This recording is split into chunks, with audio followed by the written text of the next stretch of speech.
सब लोग देखते हैं तो बंदिनी के पैर उल्टे होते हैं। कौन हो तुम और तुम्हारे पैर ऐसे क्यों हैं? बंदिनी हंसने लगती है।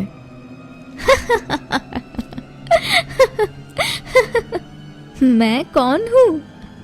और फिर बंदिनी अपना रूप बदलती है और चुड़ैल बन जाती है। एक छोटू दादा और उसकी खूबसूरत गर्लफ्रेंड बंदिनी दोनों मिलकर एक बस चलाते थे। वो दोनों की जोड़ी देखकर हर कोई हंसने लगता था और जो कोई भी उन्हें हंसता था उनको बाद में वो दोनों अच्छा सबक सिखाते थे, क्योंकि वो दोनों कोई मामूली इंसान नहीं थे बल्कि बंदिनी एक चुड़ैल थी और छोटू दादा वो एक भूत था। सड़क के बाजू में बस खड़ी होती, सब पैसेंजर आना शुरू होते हैं। बस का दरवाजा बंद होता है। बाहर से एक तोतला आदमी दरवाजा खटखटाने लगता है और अपने तोतले शब्दों में बोलता है, थोलो थोलो दरवाजा थोलो। और वो जोर जोर से दरवाजा ठोकता है। उसकी ये आवाज सुनकर दरवाजा खुलता है। वो तोतला लड़का पीछे होता है और बस में से बड़े तेवर में छोटू दादा नीचे कूदता है। सब लोग उसके तरफ देखते हैं। क्यों रे, क्यों दरवाजा तोड़ने को बोल रहा है? मैंने कहा तोड़ने को बोला, मैं तो दरवाजा थोलो बोल रहा था। अच्छा तो खोलने को बोलता ना। तभी उनमें से एक मोटा आदमी आगे आता है और छोटू दादा से कहता है, ये बच्चे, तू दरवाजा बंद करके क्या कर रहा था अंदर? तभी छोटू दादा उस तोतले लड़के को बाजू करता है और उस मोटे आदमी के सामने जाता है। उसे ऊपर से नीचे देखता है और कहता है, ये भैंस के पति मोटे सांड, बच्चा किसको बोला बे? सब लोग छोटू दादा की तरफ देखते हैं और चौंक जाते हैं कि छोटा सा आदमी कैसे उस मोटे आदमी पे भड़क रहा है। मोटा आदमी बहुत गुस्सा होता है और उस छोटू दादा के शर्ट को पकड़कर उठाता है और उसको अपने सामने रखकर उससे कहता है, क्या कहा तूने? मुझे भैंस का पति बोला? सांड कहा तूने मुझे? तेरी इतनी हिम्मत?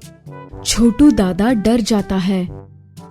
अरे तुम तो गुस्सा हो गए। मैं तो मजाक कर रहा था। मुझे मजाक पसंद नहीं। रुक, तुझे अभी फेंक देता हूँ। तभी एक जोर से आवाज आती है, रुको। और सब बस के तरफ देखते हैं। बस में से एक बहुत ही सुंदर सी लड़की जिसका नाम बंदिनी होता है वो नीचे उतरती है। कद में भी अच्छी खासी थी। सब लोग उसके तरफ देखते हैं। रख उसको नीचे, नहीं तो सारे के सारे दांत तोड़ दूंगी। क्या कहा तूने? कौन है कौन तू? ये है मेरी जान, मेरी गर्लफ्रेंड बंदिनी। सब लोग चौंक जाते हैं और हंसने लगते हैं। वो मोटा आदमी भी बंदिनी के तरफ देखते देखते छोटू दादा को नीचे रखता है। फिर वो तोतला लड़का कहता है, कुछ भी मजाक कर ले हो क्या? बंदिनी बहुत ही सीरियस आवाज में कहती है, वो मजाक नहीं कर रहा, सच बोल रहा है। मैं उसकी गर्लफ्रेंड हूँ। तुम दोनों बस में क्यों बैठे थे? बस हमारी है तो हम ही बैठेंगे ना। क्या? हाँ, हम दोनों ही संभालते हैं इस बस को। अब चलो जल्दी चढ़ो बस में, नहीं तो हम निकलते हैं। अगले स्टॉप पर पैसेंजर को ले लेंगे। वैसे सब पैसेंजर बस में चढ़ते हैं और बस में बैठ जाते हैं। बंदिनी ड्राइवर से कहती है, चलो ड्राइवर, जल्दी चलो, हमें बहुत सारे लोगों को उनके ठिकाने पहुंचाना है। ड्राइवर बस शुरू करता है। छोटू दादा टिकट निकालने के लिए जाता है। उसे एक बहुत ही पतला सा आदमी खिड़की वाली सीट पर बैठा दिखाई देता है, जो उसे देख छोटू दादा कहता है, ओए इतना भी मत झांक खिड़की के बाहर कि हवा के झोंके से खिड़की के बाहर ही चला जाएगा। छोटू दादा हंसता है और वो पतला आदमी कुछ रिस्पॉन्स नहीं करता। तो फिर छोटू दादा कहता है, किधर जाओगे भाई? अपने नानी के घर। क्यों? घी रोटी खाने, ताकि थोड़े मोटे हो जाओ। तुम्हें उससे क्या मतलब? अरे गुस्सा मत करो भाई, पर नानी का घर कहाँ है वो तो बता दो। धर्मानगर। फिर छोटू टिकट देता है और पैसा लेकर पीछे जाता है जहाँ बंदिनी बैठी हुई होती है। लो डार्लिंग, सब टिकट निकाल लिए हैं।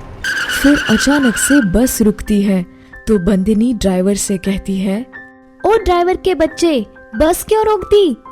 तभी बस का दरवाजा खोलकर एक सुंदर सी लड़की और उसकी बदसूरत माँ बस में चढ़ते हैं। सब लोग उस सुंदर लड़की के तरफ देखने लगते हैं। छोटू दादा भी आगे जाकर उसे देखने लगता है तो वो तोतला लड़का आता है और उससे कहता है, अले भाई, तेरे पास तो पहले से अच्छा खासा माल है ना, तो अब इसे तो हमारे लिए लग। ए छछुंदर, ठीक से बोल तो नहीं सकता और चला माल पटाने। चल भाग यहाँ से और जाकर बैठ अपनी सीट पर, नहीं तो उठाकर गाड़ी से बाहर फेंक दूंगी। तो फिर छोटू दादा उस खूबसूरत लड़की से बड़े प्यार से कहता है, कहाँ जा रहे हो जी? शादी करने। ओह नो, लगता है हमें मिलने में देर हो गई। ओए डायपर बॉय, उसकी नहीं मेरी शादी में जा रहे हैं। तभी सब हंसने लगते हैं। छोटू दादा चिल्लाता है, चुप करो सब लोग। और तुम डायपर बॉय किसे बोली? तुम्हें और किसे? इतने छोटे हो तो डायपर ही पहनते होगे ना। चुप करो, अब तुम अपनी बातें बंद करो और जाओ, जाकर बैठ जाओ। फिर वो औरत और वो लड़की जाकर बैठते हैं और फिर बंदिनी वहाँ से पीछे जाने लगती है तो वो तोतला लड़का बंदिनी के पैर देखता है और डर जाता है क्योंकि उसके पैर उल्टे होते हैं। वो जोर से चीखता है, भूत भूत भूत। फिर सभी लोग अपने अपने जगह से उठते हैं। क्या हुआ? कहाँ है भूत? ये देखो, ये इस बतले की गर्लफ्रेंड, ये भूत है। सब लोग देखते हैं तो बंदिनी के पैर उल्टे होते हैं। कौन हो तुम और तुम्हारे पैर ऐसे क्यों हैं? बंदिनी हंसने लगती है।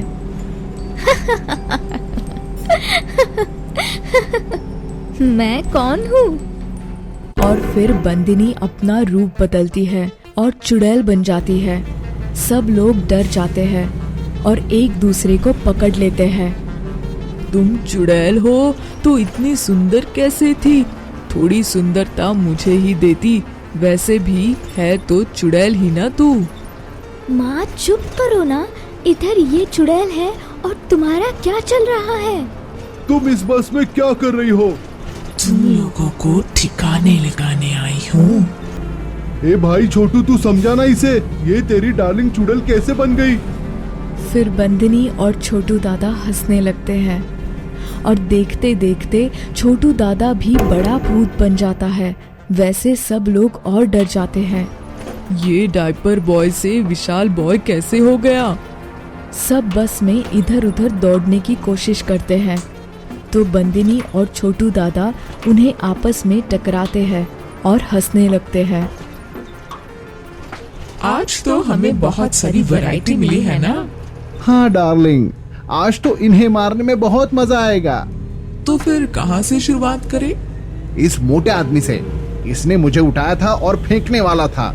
अरे नहीं नहीं, पहले इसे नहीं, इसे पहले ही खाएंगे तो हमारा पेट फूल जाएगा और फिर इन सबको खाने के लिए कल की राह देखनी होगी। ऐसा करते हैं, इस तोतले से शुरुआत करते हैं। अरे नहीं नहीं, मुद्दे मत खाना, मुझे छोड़ दो। इस पतले को खाते हैं डार्लिंग, बहुत जल्दी पच जाएगा वो। ये भी बात सही है। फिर जैसे ही वो दोनों उस पतले के पास जाने लगते हैं वैसे ही वो बस के खिड़की से कूदता है और बाकी सब भी बस से बाहर यहाँ वहाँ भागने लगते हैं। बंदिनी और छोटू हंसते हैं। भाग कर जाएंगे कहा, आखिर ये हमारा ही इलाका है, मरना तो पड़ेगा ही इन्हें। और दोनों हंसते हैं। बाहर सब लोग जहाँ उतरते हैं वहाँ आजू बाजू कुछ भी नहीं होता है। सुनसान सड़क और आगे एक बड़ा सा बोर्ड होता है जहाँ छोटू दादा और बंदिनी की फोटो पर हार लगाया होता है। सब लोग बस उसको देखते हैं और एक दूसरे की तरफ देखते रहते हैं।